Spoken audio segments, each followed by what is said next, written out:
Live from the backstretch at historic Saratoga Race Course, this is Racing Across America with Seth Merrow.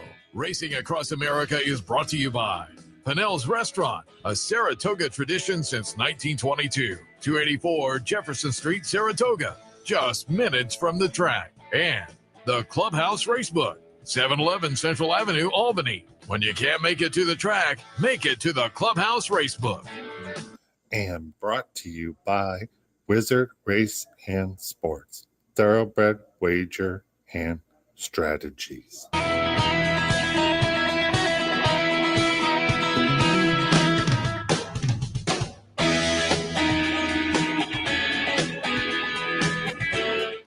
Good morning and welcome to Racing Across America on this Thursday morning, live from Saratoga on a really just a gorgeous day here. And yesterday it was a nice day too, a little steamy, but by the afternoon after that Tuesday storm. And then after we got off the air yesterday, a little storm kind of blew through then as well. While we sat here and did TV, it was gorgeous. Storm came through and then the afternoon turned out very nice. But we're on the turf today. And again, looks like a gorgeous Thursday afternoon up here at Saratoga. A little bit later on the show, fun show today. He's in the green room already. Our friend Nick Zito. We'll talk to Nick about just a storied career, certainly. We'll get some of his thoughts a little bit later. Towards the moving up to the second half of the hour, we'll have the folks from America's Pastime Stable, local ownership partnership that does very, very well. And they have some horses coming up in the next few days here at Saratoga. We'll talk about that and more with the folks at America's Pastime. But as is usual on a Thursday, we have the rotation from the Daily Racing Form. We had Dave Grenig in last week on Thursday, so that means this week it's our friend Mike Welch. Mike, good morning. Good morning. And I always like to give you guys a little shot to talk, particularly early in the meet.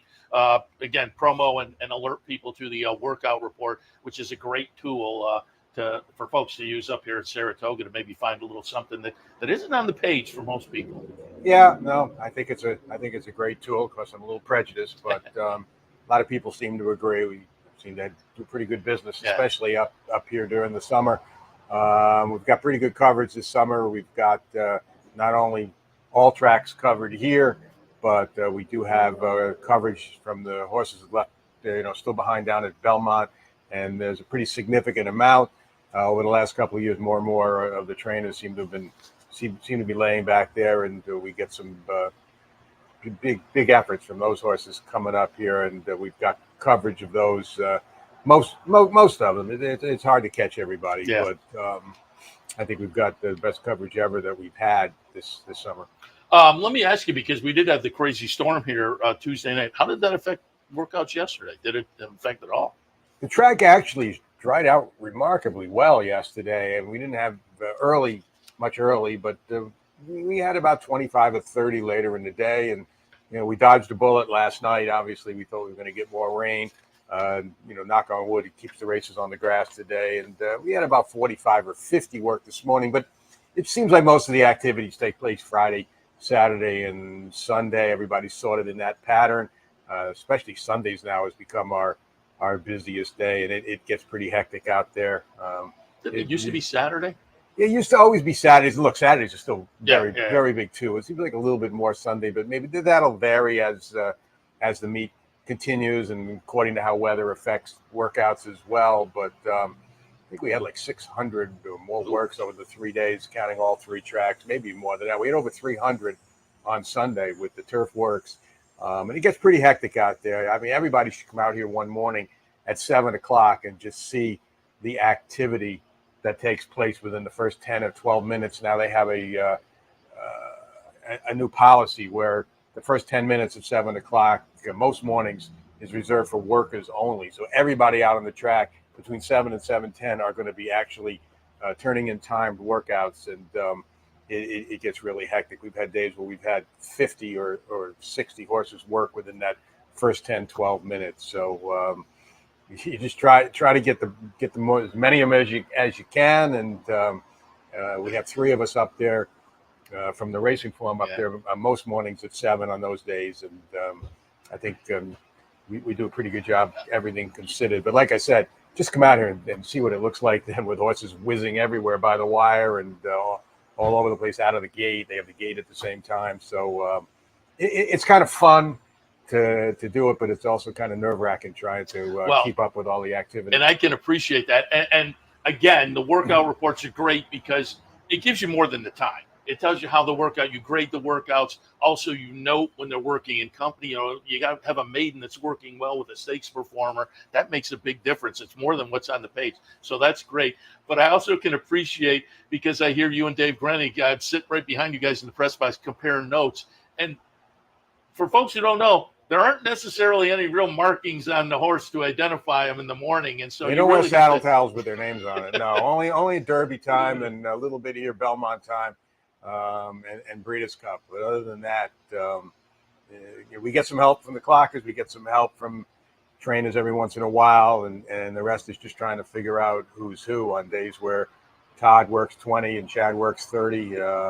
It takes some work to try to, piece them all together and find out who they are and everyone else in between. So the crew does a great job. And like I said, we do get some help from the clockers here who do a terrific job too. Trying to sort things out. It's just as hard for them as it is as for us, especially during that 7 o'clock rush every Friday, Saturday, and Sunday. Yeah, I can appreciate it. As I say, I can hear you guys comparing notes and figuring out who's who in the afternoon as well as you're kind of finishing things up. And what days this season are turf works? And for folks who don't know, turf workers work over in Oklahoma on their turf track. But what is that, Friday and Sunday again? Yeah, weather permitting, it's Friday and Sundays. It gets really hectic out there too.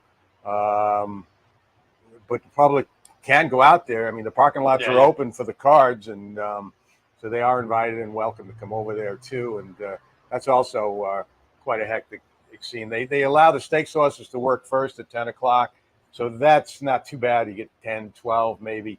And then they open it up for everybody else. And they try to group them in 20 or 25 at a time through the next hour. Because we usually have during the middle of the meet, you get between 70 and 100 horses working in that hour on the turf.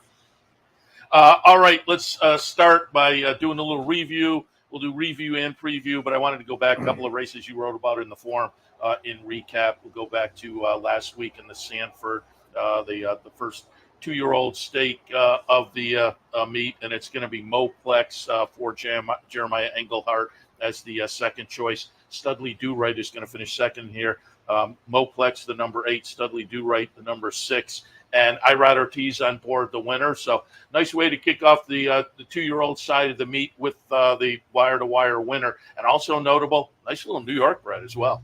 Yeah, I mean, obviously the race, the entire complexion of the race changed when Todd had to scratch his horse, who was going to be like 3 to 5 and was going to be the speed of the race. So a big benefit there for Moplex and his connections. It allowed him, especially coming out of that outside post, to clear off on an easy lead, and he made the most of the opportunity.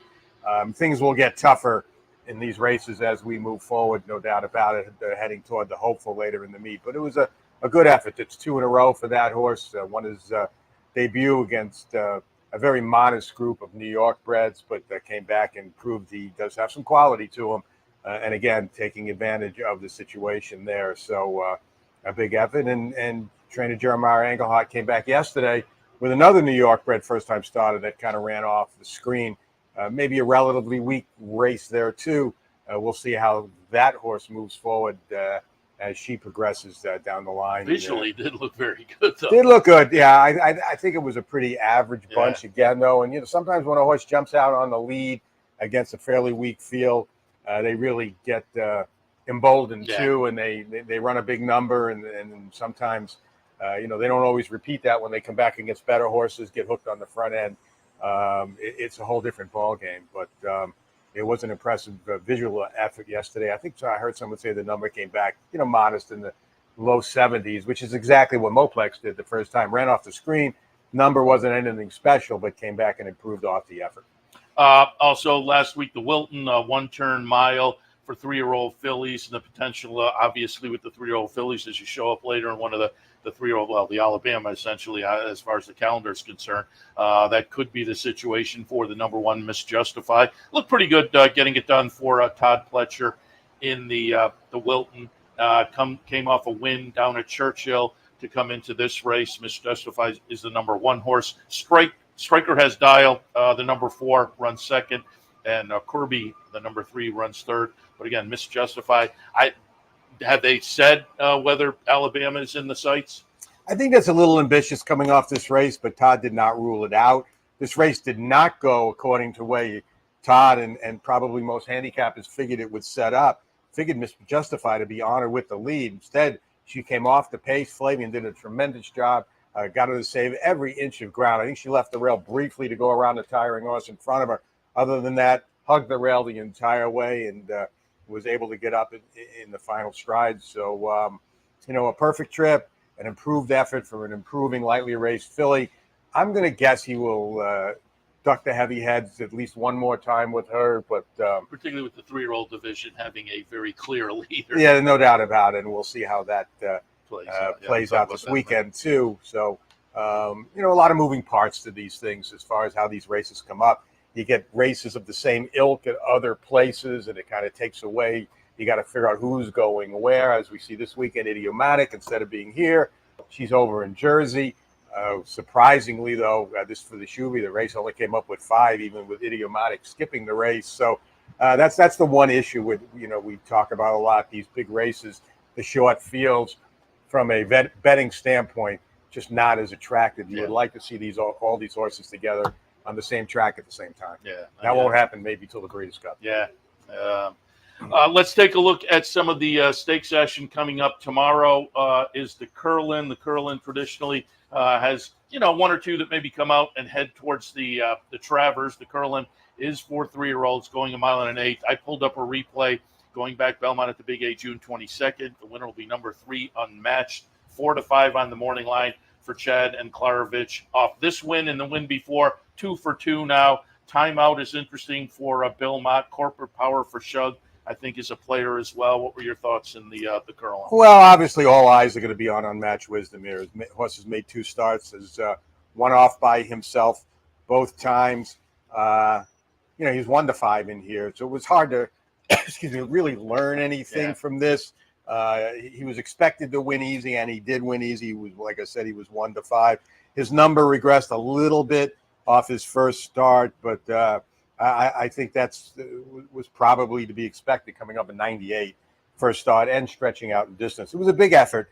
This is where he's going to prove himself a little bit more. Look, it's still not the toughest field in the world. It's 9 winners of a stake. It's a 5-horse field again, unfortunately. Some people would say we'd rather not have this race and maybe have a couple of these would be in the Jim Dandy. Yeah. So, but Unmatched Wisdom's going to be a short price favorite. Timeout for Bill Mott. Big number. Took a big step forward, stretching to 9 furlongs last time. Ran a big number. The horse that ran second came back and disappointed in his next start. The horse that ran third, however, which was also Bill Mott's, came back, and won a pretty competitive maiden race here last weekend. So, is he going to move forward? Is he going to regress? Is he going to bounce supposedly off that 95 buyer? Remains to be seen. And Shug McGay has Corporate Power, who's already a stakes winner, but in a restricted stakes, which allows him to be eligible for this race. So, but again, it's Unmatched Wisdom's race to lose, and obviously with another big effort, it's going to move him forward to the Travers for sure. This. Interesting field in there. On Saturday, a couple stakes races to look at.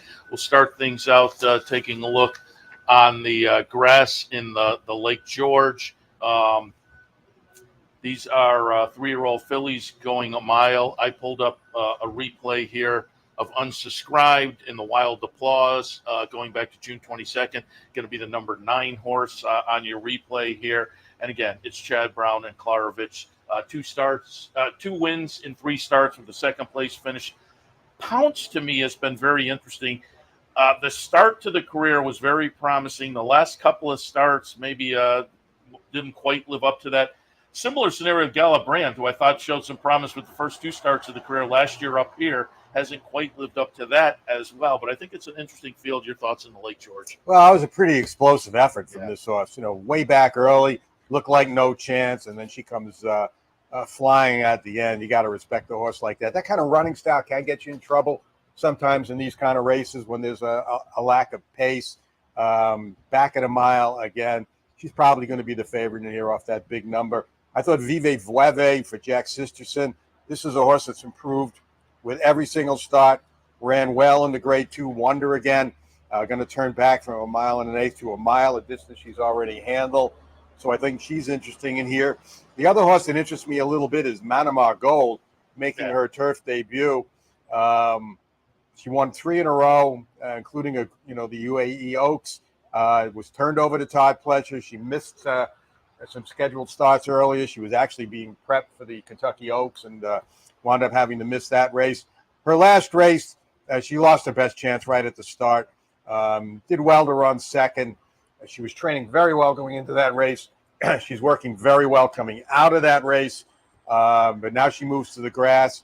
And I think that's the key to the race. If she's got a ton of speed, she's probably going to be loose on the lead here. If she takes to the grass, she might be the one to spring the upset for Todd here. She's an interesting story as well. A Louisiana bred by Star Guitar. Yeah. And the first 3 starts and wins were over in United Emirates. So nice story there also. The Louisiana breds make a little noise with Overcharge being a nice runner on that side of things as well.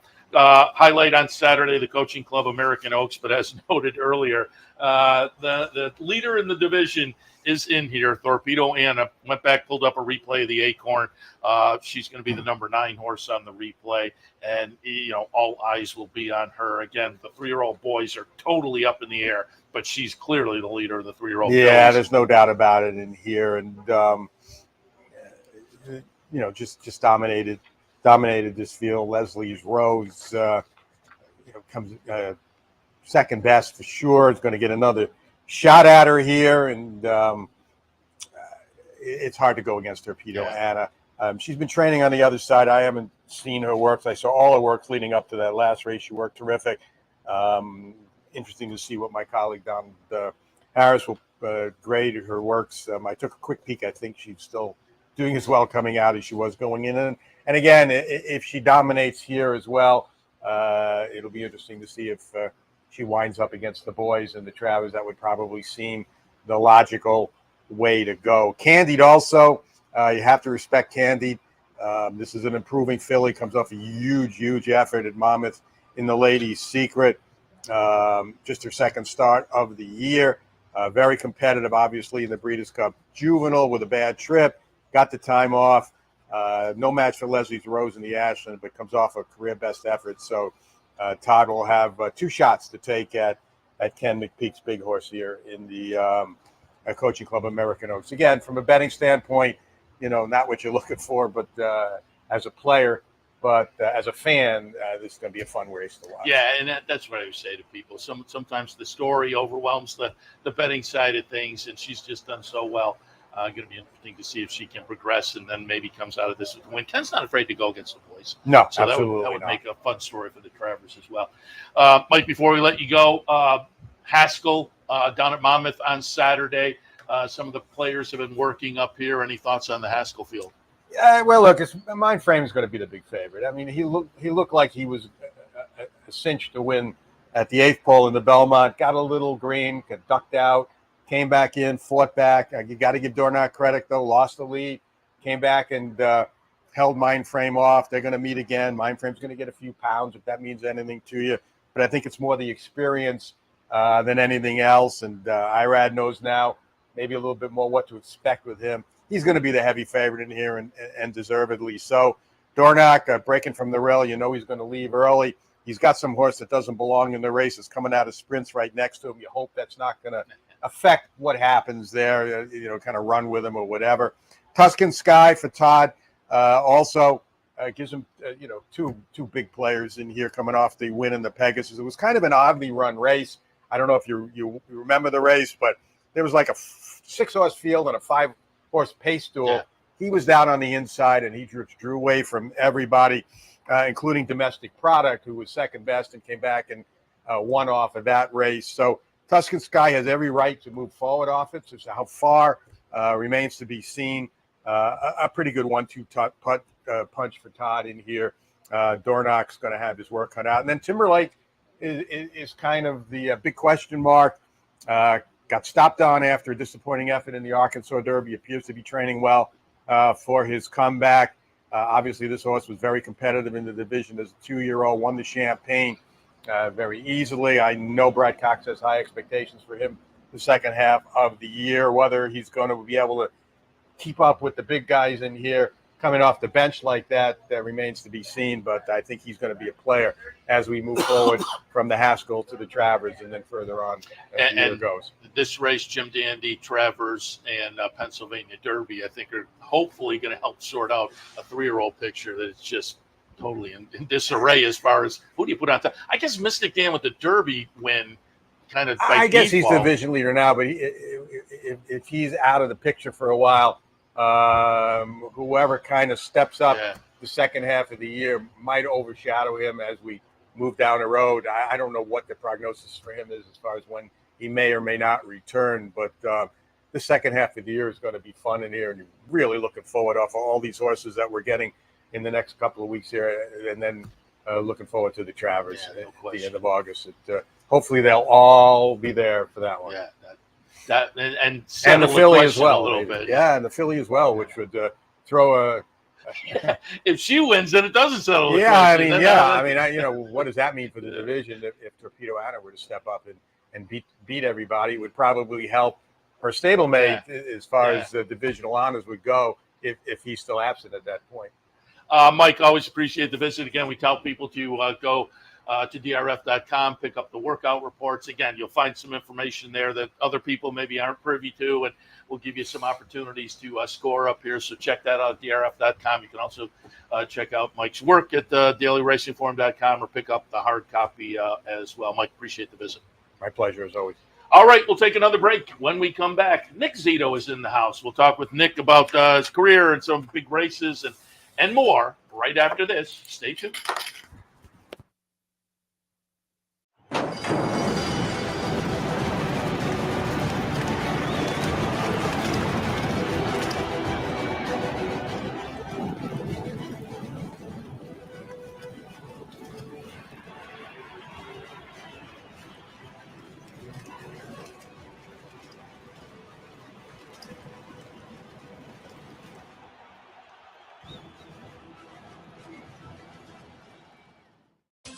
Capital OTB is now streaming live on Roku.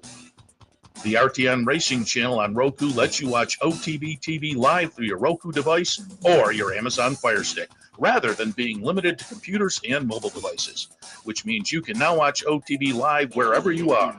Simply open Roku, scroll to find the RTN channel, then click on OTB TV. OTB TV on Roku. Try it now.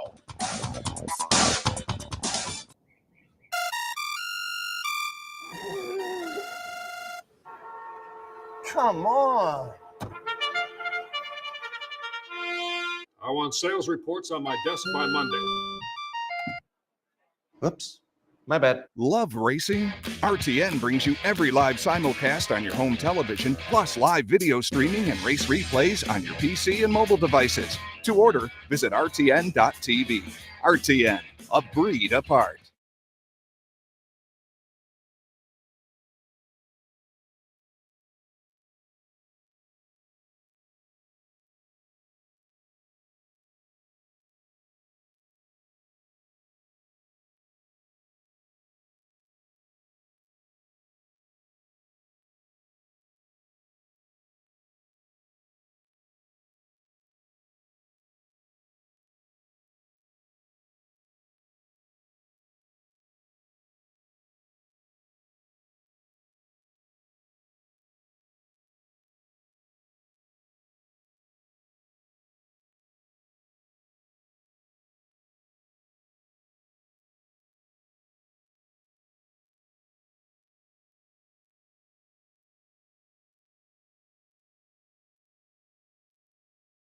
Welcome back to Racing Across America on this Thursday morning. As noted before, always happy when Nick can stop by.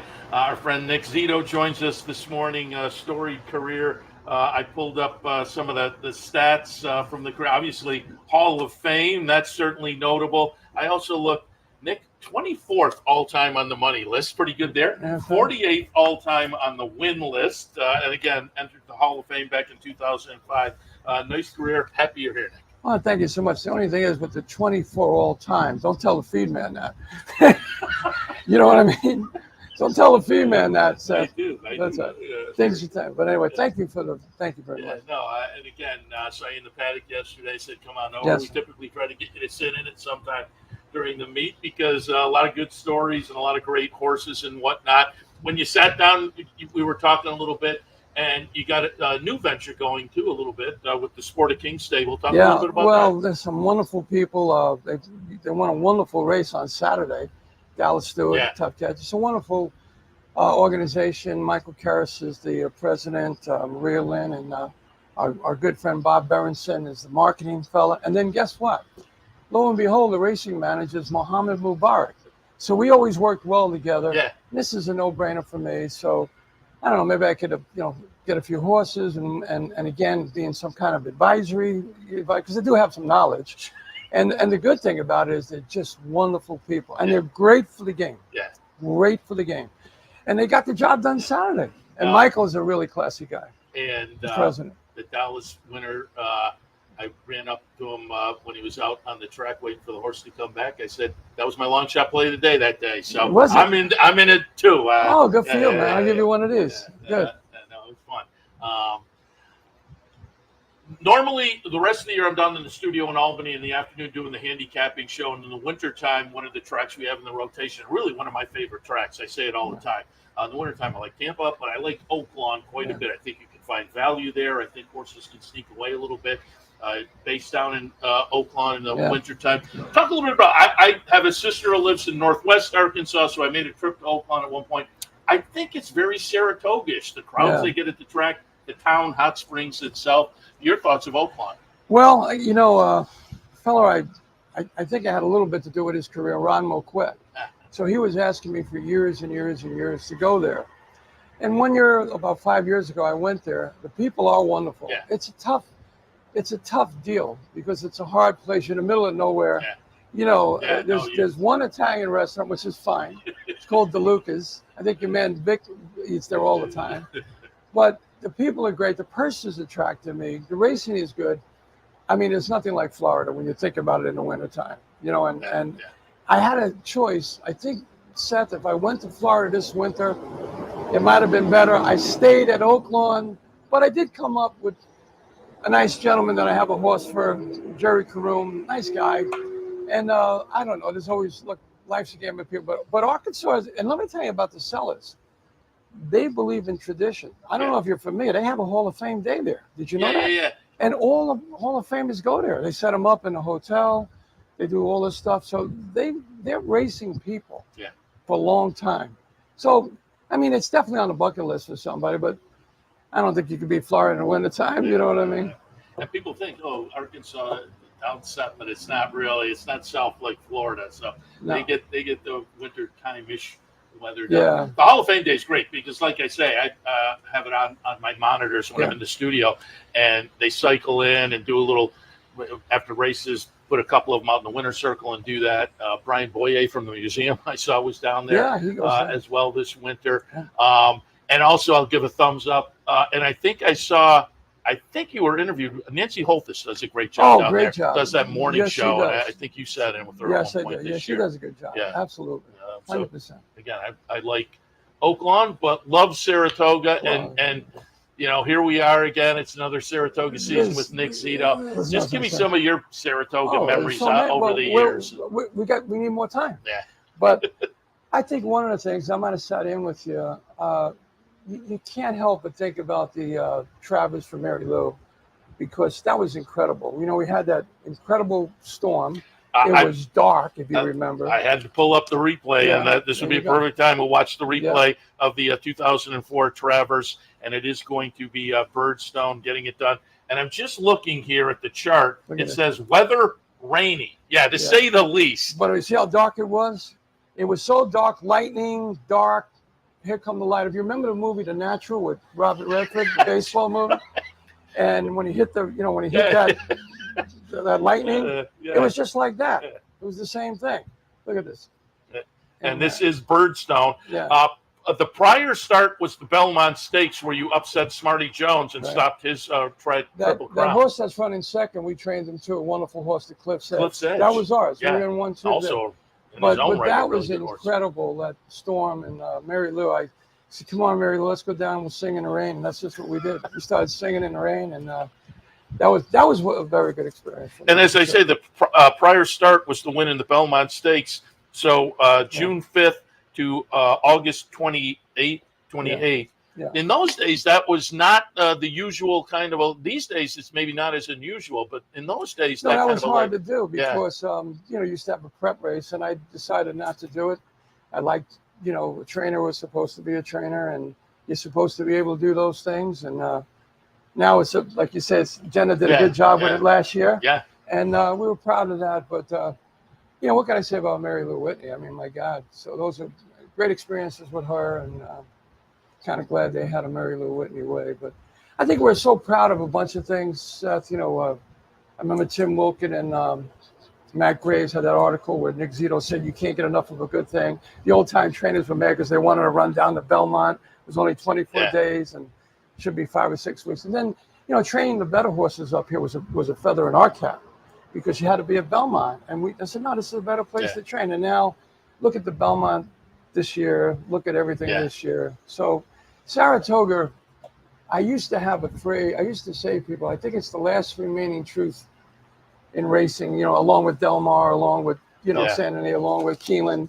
The best thing I could tell you, Seth, for racing, you take a Coca-Cola bottle, right? And you put Saratoga, Keelan, Del Mar, put in San Antonio or something, the Churchill Downs, Derby Week, and you sell racing forever.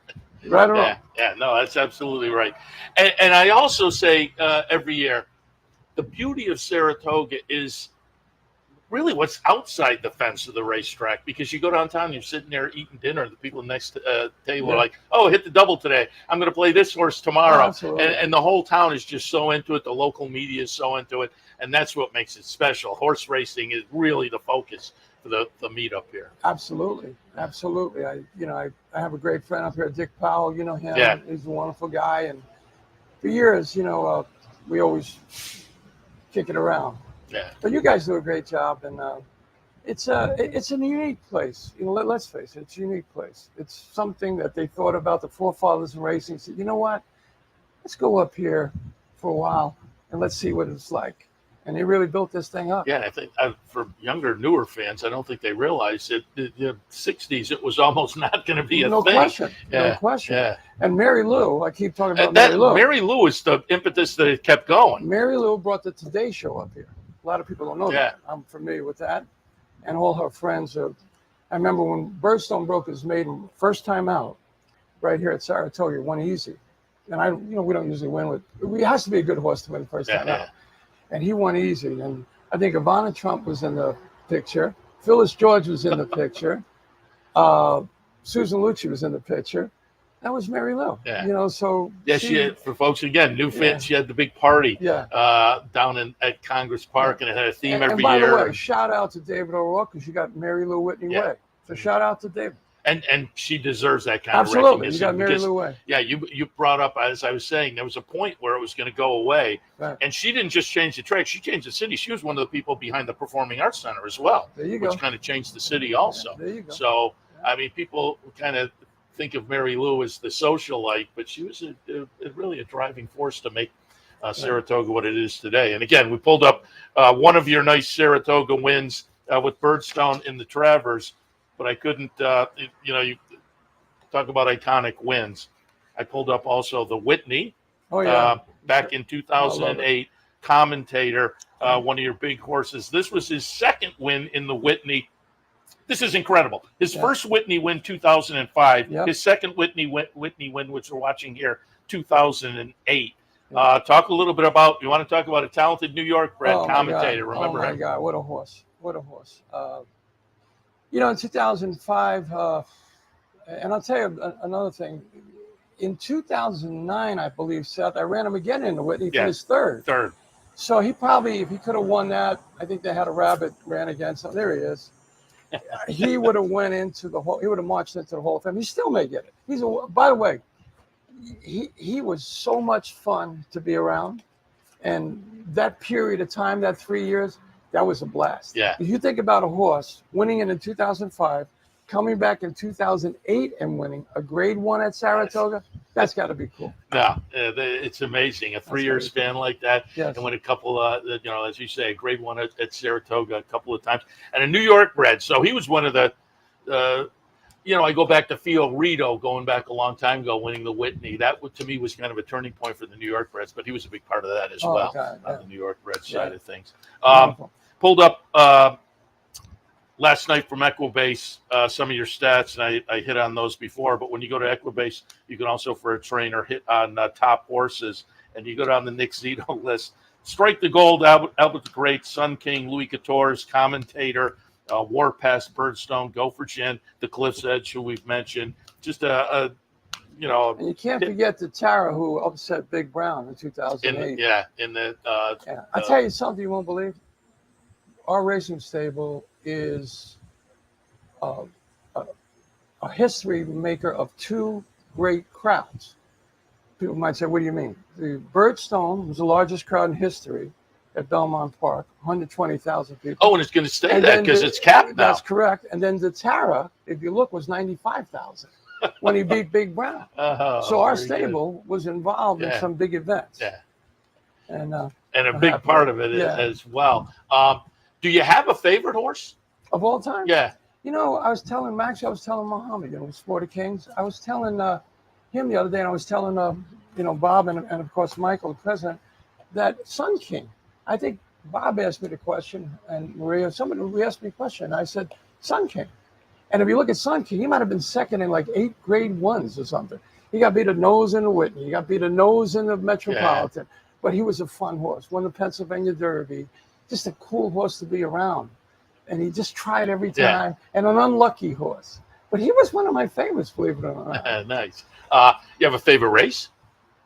Favorite race? Great question. Yeah, well, everybody's going to say the Kentucky Derby. And the only thing about the Kentucky Derby now, I think, it's more of an event. It was a tremendous race this year. You're right. But it's because more, in the day you weren't getting the 20 field. No, it was a different thought process. It was a different ambiance. Yeah. It was the Kentucky Derby was different. I mean, don't get me wrong. Yeah. You can't put a price on a Kentucky Derby. No, it always had the allure, but it was it's different. More of an event. Yeah. And rightfully so. Yeah. And I think the people, like, you go to the Indy 500 or you go to, the Masters or you go wherever you want to go. Yeah. World Series and whatever. By the way, talk about the Derby. Let me sneak this in. I want to say a shout out to my boy George, George Steinbrenner. He and I were like this. I showed these fellas, the Sport of Kings, the other day. I have a World Series ring. It says Zito on it. They given to me by George Steinbrenner. Nice. How's that? Yeah, Is that cool? Nice. And then we missed one more guy, Leon Blue. Yeah. Leon Blue. I miss him. It's a year now. I think he passed away, right? I mean, Bick used to do some great shows with God. them. And, you ever hear that Preakness show that yeah, Steve does? Yeah. That's a Hall of Fame show right there. Yeah, he was a piece of work. There's no question about it. Yes, talked about favorite horse, favorite race, and we've hit on some of the big races. Do you remember your first win? I certainly do. 1972, I think it was December 5th. Horse I bought off Leroy Jolly's father, called Palais, in a place called Liberty Bell, which later became something Philadelphia Park and then Parks. But it was Liberty Bell. That was my first win. My second win was January 5th in Bowie, Maryland. Bowie, Maryland, with a horse called Big Red Devil. Years ago, Seth used to have, a trainer had 2 horses and then 5 horses and then 10 horses and then whatever. And you worked your way up. Now a young trainer comes in, he gets like 20 horses. Yeah, so they don't work their way up anymore. Yeah. It's a different, but the whole game is different. Yeah, it is. It's different. Yeah. But those are my two first wins. And my first win, stake win, grade 1, was Ride Sally, was the top flight. It's not even graded now, I don't think. Yeah, I think you're right. It was grade 1, 1986, I think. And that was for Sandra Payson, not this Payson that passed away nice later, but Sandra Whitney Payson. Her mother owned, and her uncle owned Green Tree Stable and the New York Mets. Yeah. So I was very fortunate to be around those people. That was my first break, I think. Because, like everything else, if you don't get a break. Yeah. Get in with the right. right. Look how talented you are. Imagine if you didn't have a break. Right? Very good. Very good. How did you originally get into the game? Oh, then we need more time. Your producer's going to kill you. Just as a kid, you either were a baseball player, and I'll tell you, I grew up, like everybody else, you grew up in New York City. Tough Yeah, you were a neighborhood. city kid. It's so tough. Yeah. So, when it got to the Hall of Fame, you say, like the baseball players say, the football players, the basketball players. If it wasn't for baseball, football, I don't know where I'd be. If it wasn't for racing, I don't know where I'd be. So that kind of kept me out of trouble. Yeah. I was a hot walker. I was a fellow in the neighborhood that had 2 horses. Then I went to work for David Jacobson's father, Buddy Jacobson's a hot walker. But there was a gentleman from Middleburg, Virginia called J. Woods Garth. And what I did was, he said, would you like to go to Kentucky? Kentucky. So go home, and my mother went crazy. They didn't go. But my brother said, yeah, let him go. They went to horse place. So I went there, and that was one of the most beautiful places. And then 25 years later, Ted Bassett, I have a couple of pages in his book. He said, welcome back. I won the Bluegrass for Strike to Gold. So racing is in my blood. Yeah. And I've been very fortunate. I mean, why am I doing it? I probably, should have done a different thing years ago, differently. It's in your blood. Yeah. What else do you know how to do? Business is no good. Most trainers are not businessmen. You know what I'm saying? Yeah. But a lot of tough breaks, a lot of great breaks. But I'm glad I'm here. Yeah. No, we're glad to have you here. Thank you. And you mentioned Kentucky. Between Oak Lawn and here, you were at Churchill for a while, right? Yeah. Talk a little bit about, this place has changed, obviously, over the years, that 1863 club and whatnot. But Churchill has obviously changed quite a bit, too. Oh, I don't think there's a bad seat in the house now. Years ago, they had these little seats, 117 or whatever they were, and you would go towards where the gate was, and they would just try to sit down there, and you couldn't get seats. And there still was big crowds, as you could imagine. But they certainly made it comfortable. They really have made it comfortable. And speaking of one of the changes here, I'll get your thought, because just as, I've been around the game long enough, I remember it as a fan. Remember the paddock? There was no fence. You had a numbered tree, and that's where you saddled your horse. And now when you think about it, how come, thank the Lord, there wasn't that many injuries? Just we'd all saddle those horses. You'd walk in there.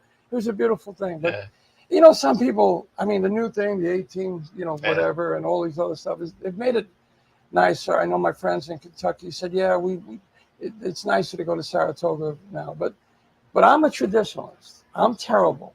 It sounds crazy, but for me, I still miss the old Saratoga. I miss the old everything. Yeah. I'm a traditional. I'm sorry. That's the way it was. But before we let you go, speaking of a traditionalist and being a guy who has won the Triple Crown races, and I'm curious because every year now it comes up, let's extend the Triple Crown. It's the Derby, 2 weeks later is the Preakness, 3 weeks later is the Belmont, and people talk about let's try to put a month in between. What's your take on that? Well, Chris Russo, that's Mad Dog Russo, that's Chris Russo. I go on his shows for the Derby, the Preakness, and the Belmont. I guess my views on. I've known him a long time. I know him when he was Mike and the Mad Dog way back when. And I say, I've been telling him, I said, look, and I know a lot of people look at me funny. Racing is a sport. Sports are hard. Yeah. To accomplish something, it has to be hard. I was fortunate enough to get into a little bit of a tussle with nice man, but had the California Chrome. And he wanted to change, and he didn't want nobody. You had to run an all and all that stuff. And I said, look, racing's going to be hard. You'll be in another trip. There'll be another Triple Crown, and here come American Pharaoh. But I don't believe, I know like people say, well, if they had more time, it would be better. But I think, Seth, they would forget about it. In other words, if you had more time, let's say after the Derby you got 4 weeks, and then you got another 4 weeks. You got other sports. Yeah. It's the Triple Crown. Yeah. It's supposed to be tough. So for me, I'm a traditionalist. I say leave it alone. Yeah, the media side of it is kind of interesting because 5 weeks keeps it condensed and the focus I understand. And then look, it's probably I get it. The media probably has a point there, but I'm sorry. Yeah. For me, sports should be hard. Yeah. And the Triple Crown should be hard. Yeah. That's what makes it exciting. If it happened every year, if there's a Triple Crown winner every Exactly. 3 or 5 years. But you want all that time in between. What do you think? You think that's going to help? It could hurt. And, anyway. Nick, appreciate the visit as always. As I say, we like to get you back here and remember a couple of those iconic Saratoga victories. Birds, you talk about being dark. All the lights came on in the facility. You remember the natural? Robert when he hit that home run, same thing. Then it's pouring rain. Mary Lou was right out there. Yeah. She was a gamer. Yeah, absolutely. So fun to reminisce a little bit about that, but always fun to have you here. Oh, it's great. So thanks for stopping by. Good luck at the rest of the meet, and we'll talk again. Anytime. You do a great job. Thank you, Seth. Nick Zito. All right, we'll take a break. When we come back, we'll talk America's Pastime Stables. They have some horses over the next few days. All of that and more when we come back. Stay tuned.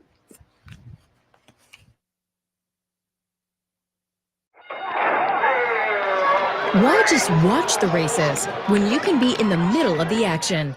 For nearly 20 years, Bonaventure Stables' share-based ownership program has made thoroughbred ownership affordable for the everyday fan. Ownerships of 5 and 10% are now available on a nice selection of horses. As a partial owner with Bonaventure Stables, you'll enjoy all the benefits afforded every owner. Visit with your horse in the private stable area. Greet the trainers and jockeys in the paddock. And when your horse wins, savor the moment in the winner's circle at Saratoga, Belmont, Aqueduct, or wherever you bring home the prize. Based in historic Saratoga Springs, Bonaventure Stables has been training winners and creating memories since 2005. Learn more, see available horses, and meet our team at bonaventurestables.com.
Welcome back to Racing Across America. As promised before the break, joined now by Jason Brinkman from America's Pastime Stable. You hear me talk about him all the time on the afternoon handicapping show because I always like to root for the locals, and these guys have some Amsterdam connections. So being from Amsterdam myself, I certainly appreciate the local aspect of that. So, Jason, good morning. Good morning, Seth. Thanks for having me. Happy to have you in America's Pastime. I always say easy to pick out because the baseball symbol. And again, you and Brian Spagnola, I think it was last summer. I caught games that both of you guys were involved in, Albany and Amsterdam. Talk a little bit about the baseball connection. Yeah, the baseball connection over the years. That's how we first got to know each other. And Brian came up with the idea for the Silks with his son, just kind of sketching some ideas at their kitchen table, and that's where the name came from that they came up with, and the rest is kind of history. And now we're, I guess, about 5 years later, and sitting here today with quite a big stable that we built up. And you guys, you're down in Albany, Brian's in Amsterdam, and it's collegiate league, right? Yeah, summer collegiate baseball. Yeah. Yep.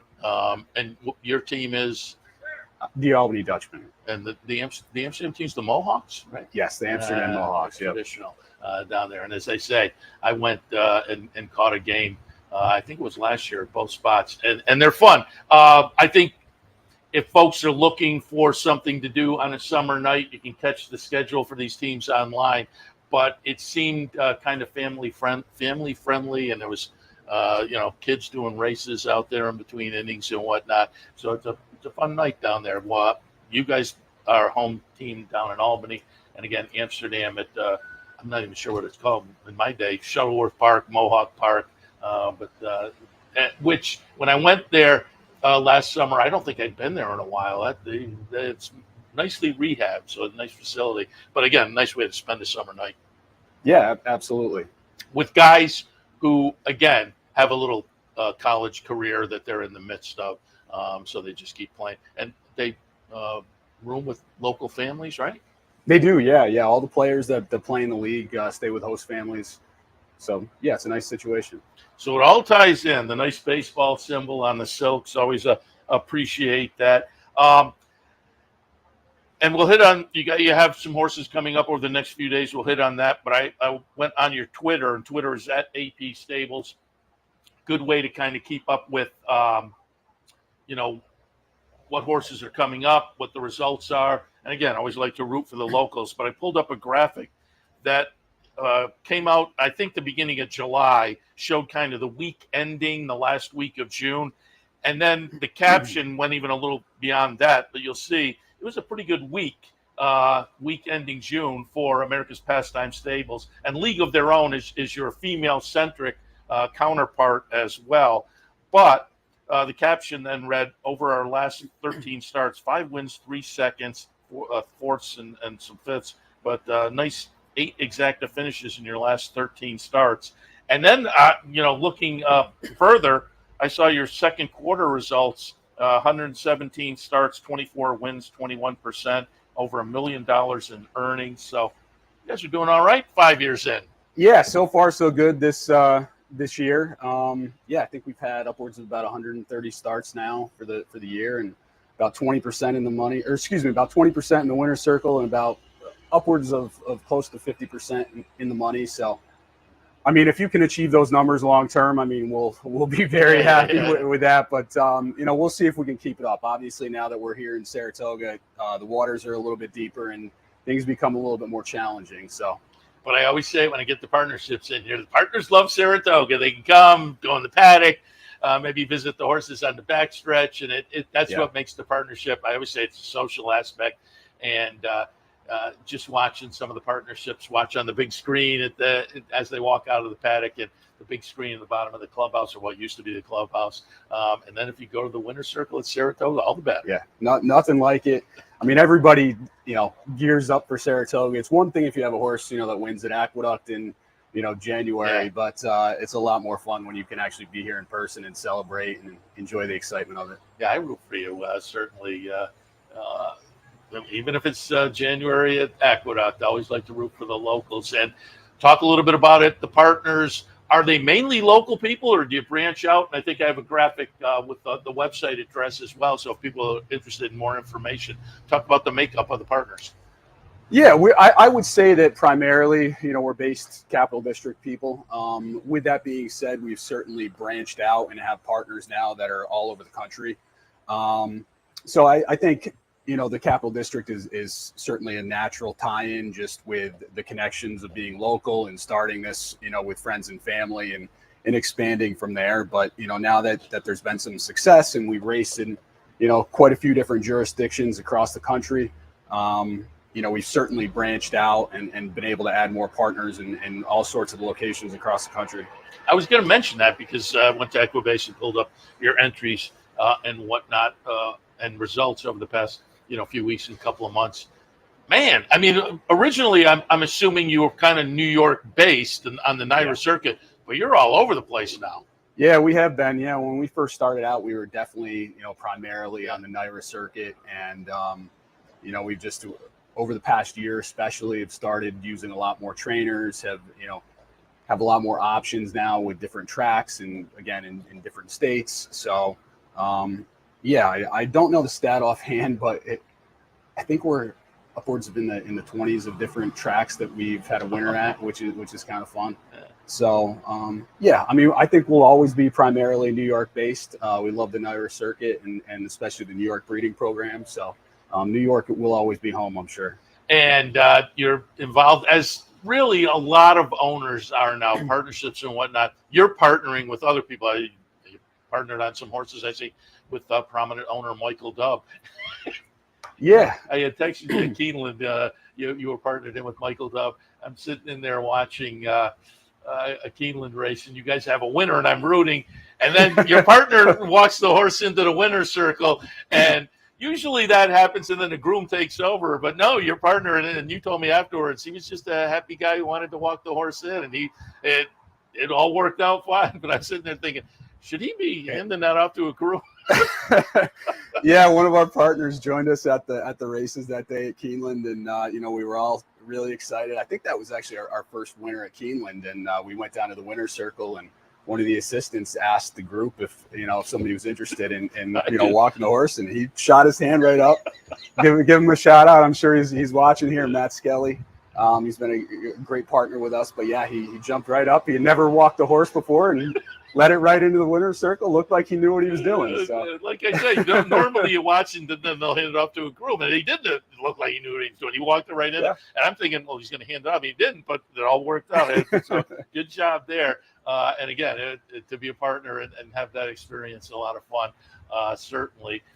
If folks are interested in maybe participating as well, I had the website, but you guys are bouncing around the track all summer long, so people can ask you if they see you as well, right? Yeah, we're over there. I should be over there just about every day. I know Brian will be over there at least every day that we're racing, if not more. Maude Walsh, that heads up the women's division of our stable, League of Their Own Racing. I know she's at the track very often. We have a good presence in the mornings as well. So yeah, certainly if anybody sees us, stop by, say hi. And Brian, I was thinking on the way up, we were down at Florida for Fountain of Youth weekend. We covered the Fountain of Youth here on the network. And so Saturday afternoon, I ran into Brian, and he said, we have a horse in tomorrow. I think it was absolutely the last race. And he kind of said, this is going to conflict with my flight a little bit.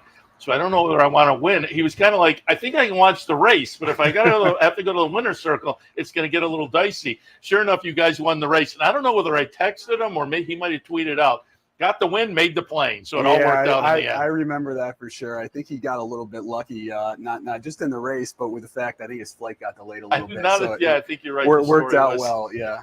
So it win-win as it is. All right, let's hit on some of the action you have coming up here, because you have one in today in the opener, Smoking Hot Kitty. We are going to take a look at June 20th, race number 5 down at Belmont at the Big A.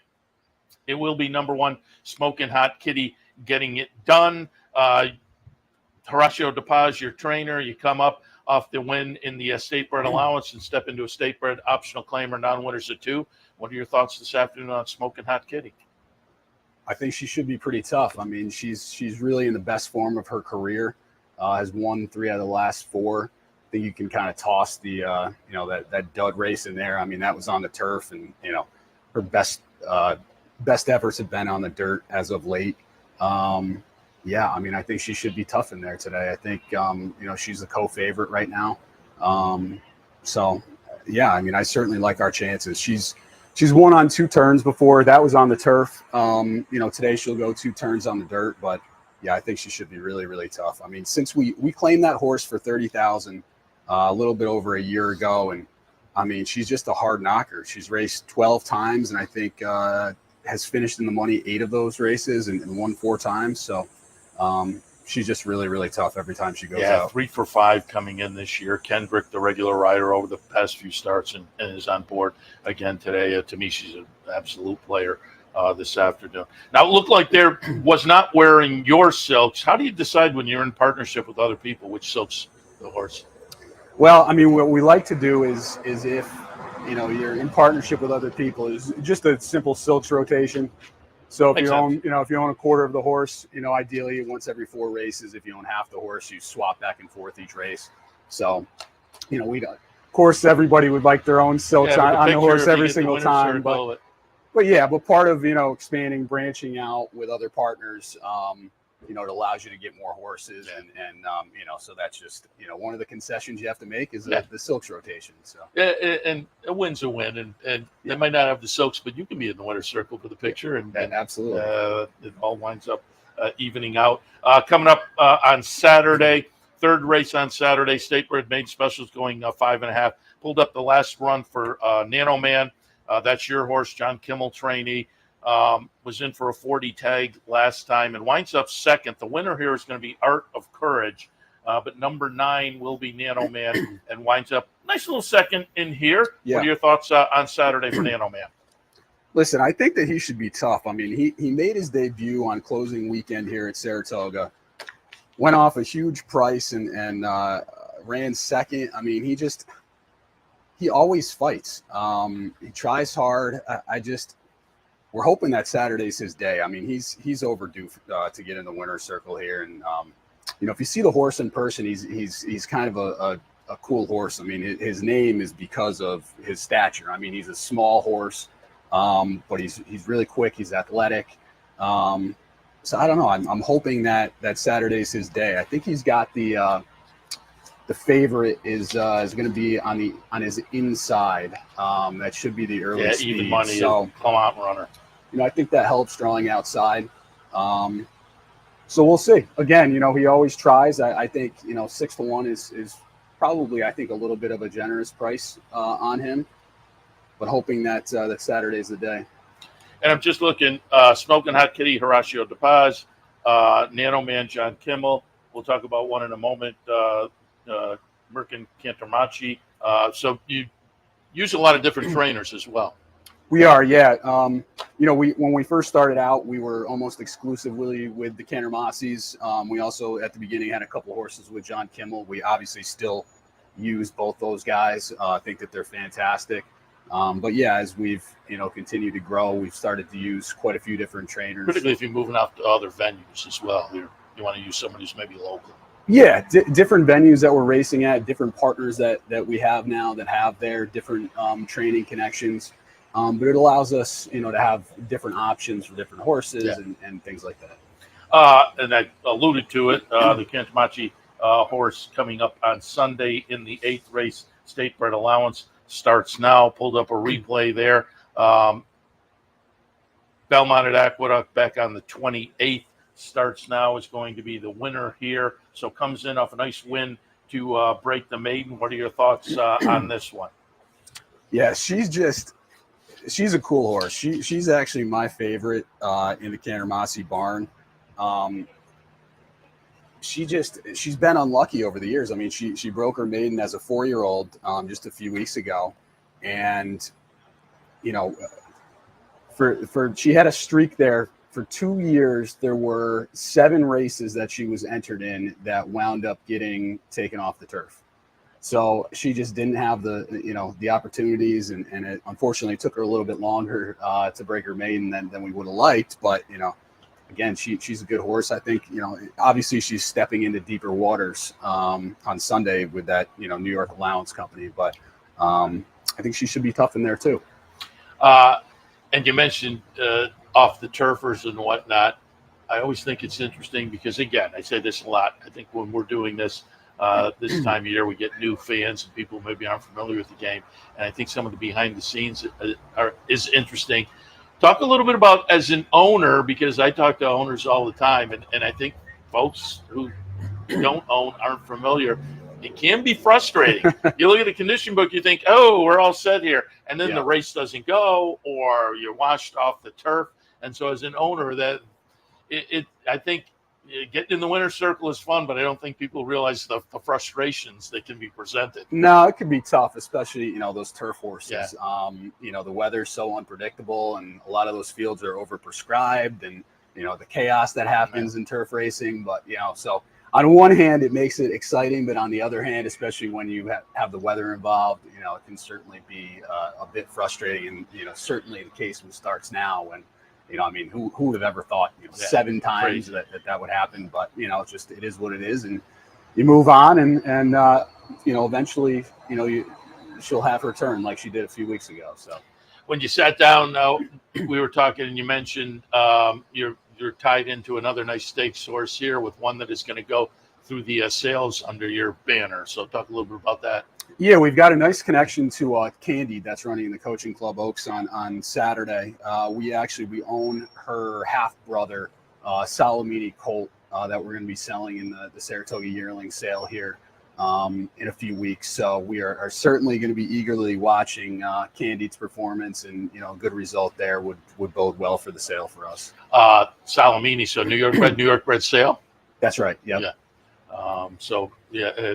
That a whole other side of winning at the game, but it's fun. You guys are involved on that side as well. It is fun. Yeah. The breeding side is a whole different animal. We actually had a first time starter that we bred both with one of our brood mares, and then also on a stallion share that raced yesterday. So that was actually really exciting. And we'll start to have more of those now that we've been in the breeding game for the last few years now. And we've gotten a lot more heavily involved in that.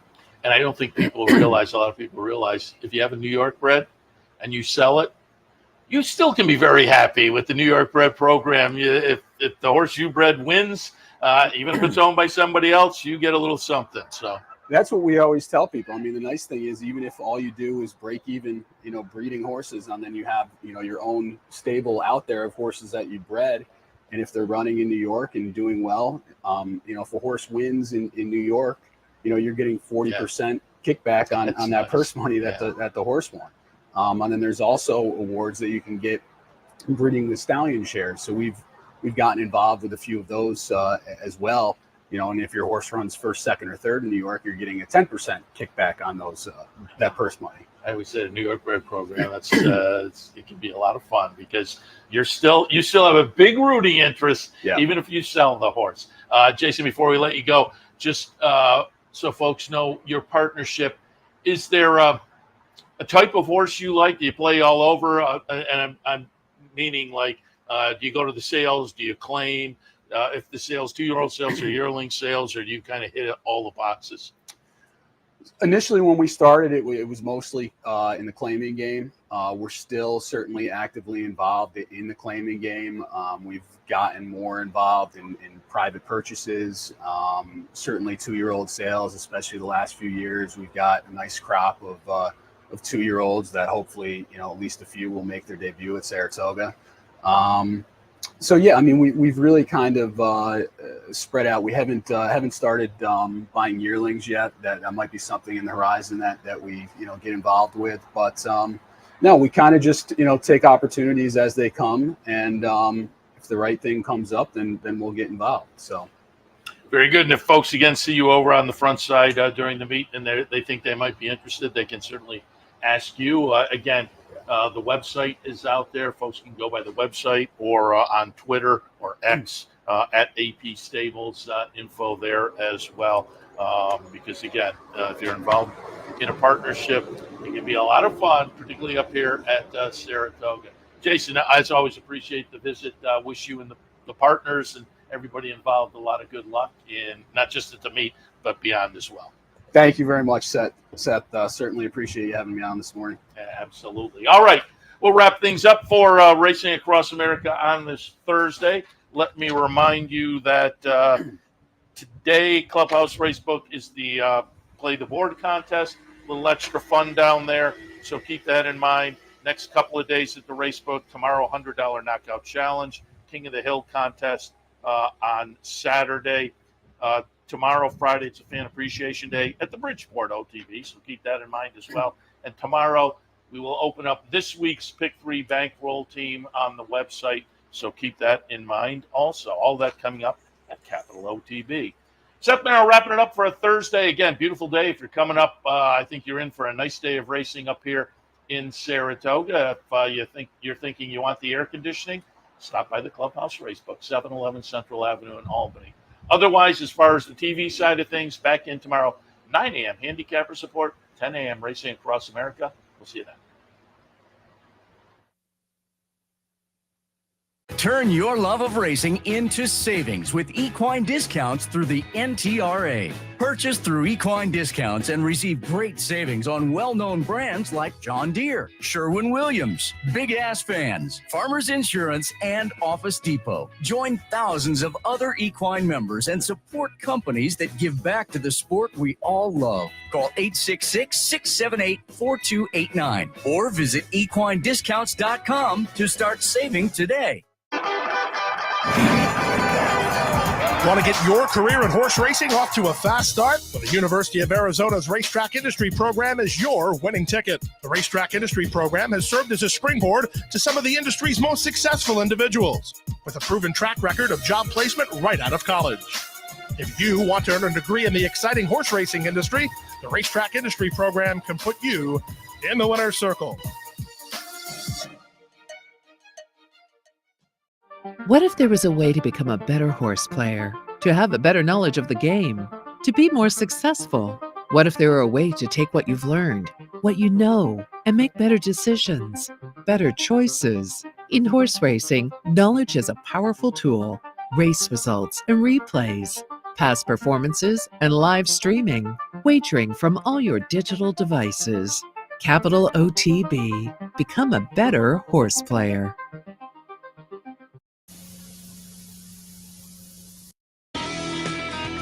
You've been watching Racing Across America. Racing Across America has been brought to you by Pinnell's Restaurant, a Saratoga tradition since 1922. 284 Jefferson Street, Saratoga, just minutes from the track. And the Clubhouse Racebook, 711 Central Avenue, Albany. When you can't make it to the track, make it to the Clubhouse Racebook. And brought to you by Wizard Race and Sports, Thoroughbred Wager and Strategies.